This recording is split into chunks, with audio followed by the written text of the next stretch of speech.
اعوذ باللہ من الشیطان الرجیم بسم اللہ الرحمن الرحیم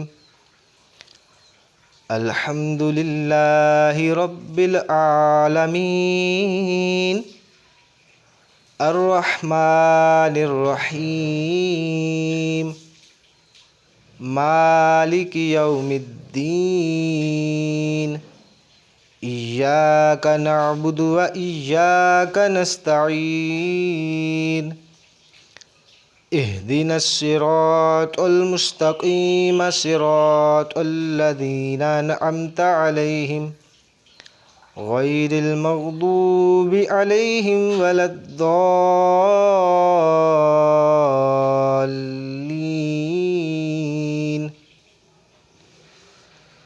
السلام علیکم ورحمۃ اللہ وبرکاتہ۔ امید کرتا ہوں آپ سب احباب خیریت سے ہوں گے۔ آج بہت ہی ایک اہم نقطے کے اوپر روشنی ڈالنے کے لیے آپ سب کی خدمت میں حاضر ہوں۔ آج کا ٹاپک ہے قرآن کریم کو قرأت کے ساتھ پڑھنا کتنا ضروری ہے۔ تو سب سے پہلے میں آپ کو اس کا تھوڑا سا، یہ قرآن پاک ہے میرے پاس، اللہ تعالیٰ کی ذات ان پر رحمتیں اور برکتیں فرمائے۔ کچھ تعلیم کے لیے انہوں نے ہمارے لیے کچھ جو ضروری احادیث اور کچھ علماء کرام کے بیان نوٹ ہمیں لکھ کے بتائے ہیں۔ آپ کائنڈلی اس کو سنیے گا لازمی۔ قرآن کریم کی قرأت، بخاری شریف کی حدیث میں ہے کہ سید عالم صلی اللہ تعالیٰ علیہ وآلہ وسلم نے فرمایا، تم میں سے بہتر وہ ہے جس نے قرآن سیکھا اور سکھایا۔ قرآن کریم کی قرأت میں ہے تجوید کی رعایت قرآن کریم میں بہت ضروری ہے۔ حضرت ابن مسعود رضی اللہ تعالیٰ عنہ فرمایا کہ قرآن کریم کو تجوید سے ادا کرو۔ قرآن کا قول ہے کہ تجوید یعنی حروف کو ان کے صحیح مخارج سے جیسا چاہیے ویسے ادا کرنا، یہ قرآن کی زینت ہے۔ قرآن کریم پڑھنے کا طریقہ ہے۔ قرأت میں ترتیل سنت ہے۔ حضرت ام سلمہ رضی اللہ تعالی عنہا کی حدیث میں ہے کہ سید عالم صلی اللہ تعالی علیہ وآلہ وسلم اس طرح قرأت فرماتے کہ ایک ایک حروف صاف معلوم ہوتا۔ ابو داؤد کی یہ حدیث ہے۔ ایک اور حدیث میں نبی رحمت صلی اللہ تعالی علیہ وسلم ارشاد فرماتے ہیں، یہ مروی ہے حضرت ابن مسعود رضی اللہ تعالیٰ عنہ نے فرمایا، قرآن شریف جب دل میں اترتا ہے اس میں جمتا ہے اور نفع دیتا ہے۔ تو اس سے معلوم ہوا کہ قرآن کریم کو صحیح تلفظ اور تجوید کے ساتھ پڑھنا نہایت ضروری ہے۔ آپ کو میں اس میں کچھ اور بھی جو ہے وہ ایک ویڈیو میں نے آپ لوگوں کے لیے اس میں تیار کی ہے، جس میں آپ کو میں اس کی اہمیت، بیسیکلی آج کا ٹاپک یا آج کی اس ویڈیو کا مقصد صرف اور صرف قرآن کریم کو صحیح مخارج کے ساتھ پڑھنے کی اہمیت دلانا ہے۔ اللہ تعالیٰ کی ذات ہم سب کو عمل کی توفیق عطا فرمائے، ہم سب سیکھتے رہیں۔ یہ ایک ایسا عمل ہے کہ ساری عمر بھی انسان کوشش کرتا رہے تو اس میں اپنے آپ کو پرفیکٹ نہیں کہہ سکتا۔ میں بھی کوشش کرتا ہوں، آپ لوگ بھی، اور یہ جو کوشش بھی وہ کرتا ہے یہ بھی اللہ تعالیٰ کی توفیق سے ہے، ٹھیک ہے۔ کوئی یہ نہیں کہہ سکتا ہے کہ میں کرتا ہوں، ٹھیک ہے۔ ہم جیسے گنہگار کہاں اتنی توفیق، اتنی اوقات ہماری کہاں، یہ تو اللہ تعالیٰ کی ذات کا فضل ہے۔ تو اس لیے ہم سب کو یہ کوشش کرنی چاہیے کہ بارہا کہ ہم لوگ قرآن کریم کو صحیح تجوید اور قرأت کے ساتھ پڑھتے رہیں۔ اب اس کے بارے میں وعید، یا جو ہم لوگ قرآن کریم کو صحیح ادا نہیں کرتے یا پڑھنے کی کوشش ہی نہیں کرتے، ایک ادا نہ ہونا، کوشش کرنا لیکن ادا نہ ہونا، یہ ایک علیحدہ چیز ہے۔ لیکن ہم کوشش ہی نہیں کرتے سیکھنے کی، یا ہم اس کے اندر ہم کہتے ہیں ہمارے پاس ٹائم ہی نہیں ہے، تو یہ اس کے بارے میں جو وعید آئی ہیں وہ میں آپ کو ذرا بتاتا ہوں۔ آپ ایک یہ ویڈیو میں نے آپ لوگوں کے لیے نکالی ہے، یہ آپ ذرا کائنڈلی سماعت فرمائیے گا۔ بہت پہلے کی بات ہے، مفتی اعظم پاکستان مفتی وقار الدین صاحب رحمۃ اللہ تعالی علیہ کی خدمت میں حاضر تھا، اور کوئی ایسی بات ہوئی کہ اس طرح کا تذکرہ کیا، بہت سے قرآن پڑھنے والے جس پر قرآن لعنت کرتا ہے، تو مفتی صاحب قبلہ نے فرمایا کہ قرآن تو ان پر لعنت کرتا ہے، یعنی اس سے مراد یہ ہے کہ جو چھوٹی موٹی غلطیاں کرتے ہیں غلطیاں، لیکن آج کل تو جس طرح قرآن پڑھتے ہیں نا، اس کی تو وعیدیں بہت سخت چلی جائیں گی کہ کفریات بکتے ہیں، قرآن پڑھتے ہیں تو کفریات بکتے ہیں۔ اب بول آپ یہ کیسے کفریات بکتے ہیں؟ یعنی کہ معنی بالکل بدل دیتے ہیں۔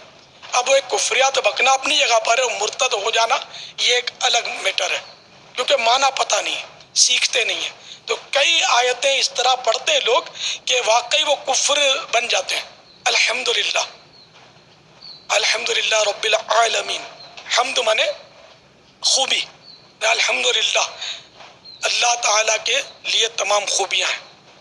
اور اگر حمد کی جگہ حمد پڑھے، حمد، تو اب الحمدو کر کے وہ پڑھے گا معاذ اللہ، تو معنی بالکل خوفناک ہو جائیں گے، مردہ، برائیاں، مردار۔ تو یہ کہ اللہ تعالیٰ کی توہین ہو جائے گی کہ وہ الحمدللہ کہا تو معاذ اللہ یہ کہ سارے مردے یہ سب اللہ کے لیے، خوبیاں کی جگہ دیکھو معنی بالکل فاسد ہو گئے۔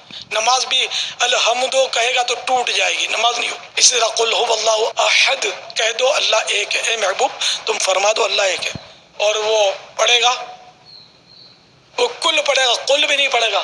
قل مانے کہہ دو، کل چھوٹی ڈنڈی والی کاف سے کل مانے کھا لو، کھا، کل، قل کہے، بول، تو کل پڑھے گا، پھر وہ انہیں کھا، پھر ہو اللہ، یہ تھوڑا آسان ہے، اس میں مخارج کی شاید کم ڈیفیکلٹی ہوتی ہے، جو نہیں سیکھتے ان کو بھی چل جاتا ہے۔ پھر احد کی جگہ احد پڑھتے ہیں، احد، احد مانے بزدل ہے نا، احد، تو کہہ دو اللہ ایک ہے۔ اب کہہ دو اللہ، نعوذ باللہ معنی سمجھ کر کوئی پڑھے گا احد تو کافر ہو جائے گا، اللہ کو بزدل کہہ رہا ہے۔ تو اب یہ ساری رات لگا بھی ہوا تو اس کو ملے گا کیا؟ ملنا تو کچھ بھی نہیں ہے نا، جب کہ اس نے سیکھا ہی نہیں ہے۔ ہم بولتے ہیں فرض علوم میں آؤ، بولتے ہم کو ٹائم نہیں ہے۔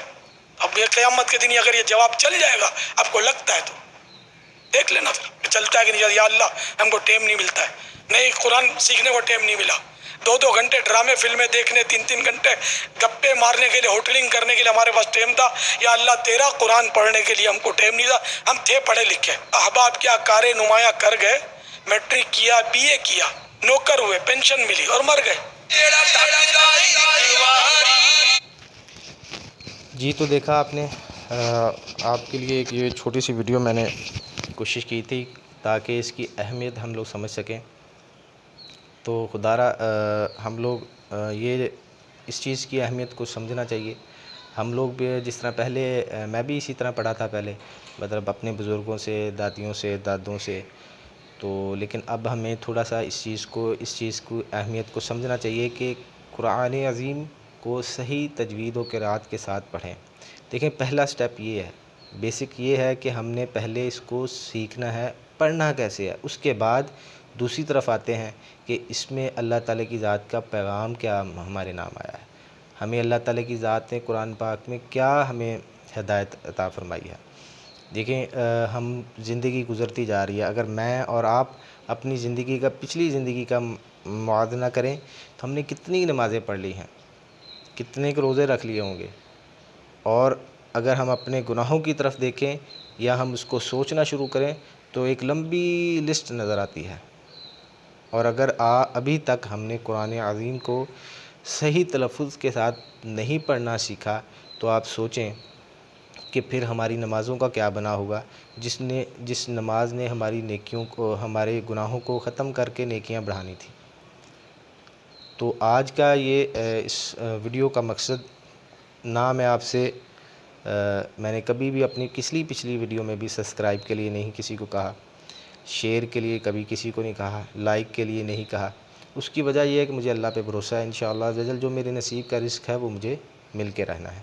تو کائنڈلی آپ لوگ اس ویڈیو کو لازمی دیکھیں۔ آج میں آپ سے کہتا ہوں کہ اس ویڈیو کو دیکھیں، ہو سکتا ہے کہ کسی کے دیکھنے سے کوئی بات جو ہے دل میں بیٹھ جائے، اور اللہ تعالیٰ کی ذات نے جب کسی کو ہدایت دینی ہوتی ہے تو کوئی نہ کوئی وسیلہ بنتا ہی رہتا ہے۔ تو ہم سب کو کوشش کرنی چاہیے کہ ایک دوسرے کی اصلاح کے لیے ایک دوسرے کو سمجھاتے رہنا چاہیے، ایک دوسرے کو کہتے رہنا چاہیے، محبت سے، پیار سے۔ دین ہمارا اسی چیز کا درس دیتا ہے۔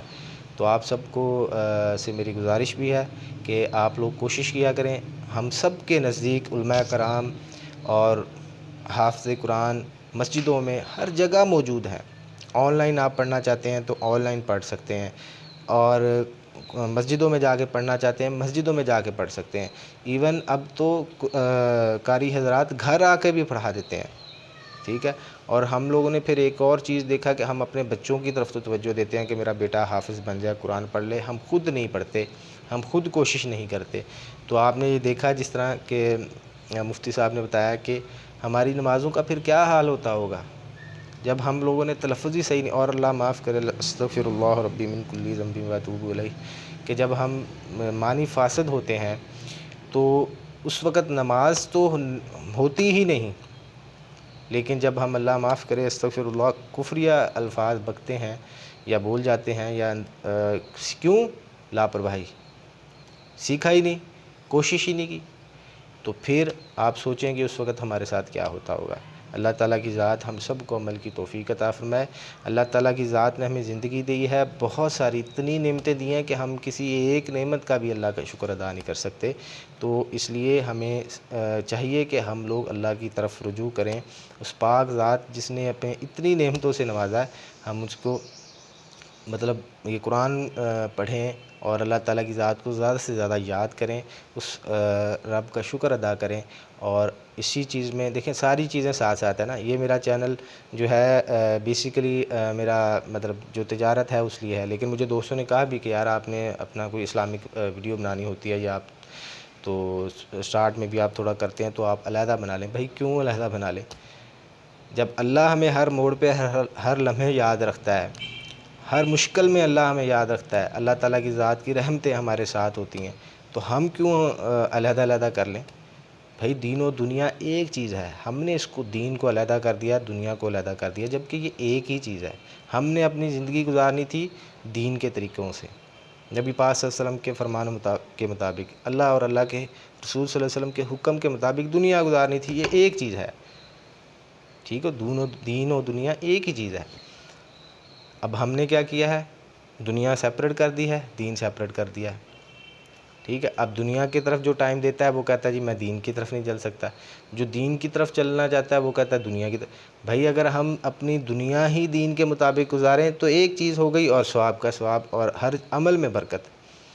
ٹھیک ہے. تو اللہ تعالیٰ کی ذات سے دعا ہے کہ اللہ تعالیٰ کی ذات ہم سب کو عمل کی توفیق عطا فرمائے، اور ایک دوسرے کو دعاؤں میں یاد رکھا کریں. اللہ تعالیٰ کی ذات ہم سب کا حامی و ناصر ہو. ملیں گے انشاءاللہ عز و جل نئی ویڈیو کے ساتھ. بہت بہت شکریہ. جزاک اللہ خیر. السلام علیکم.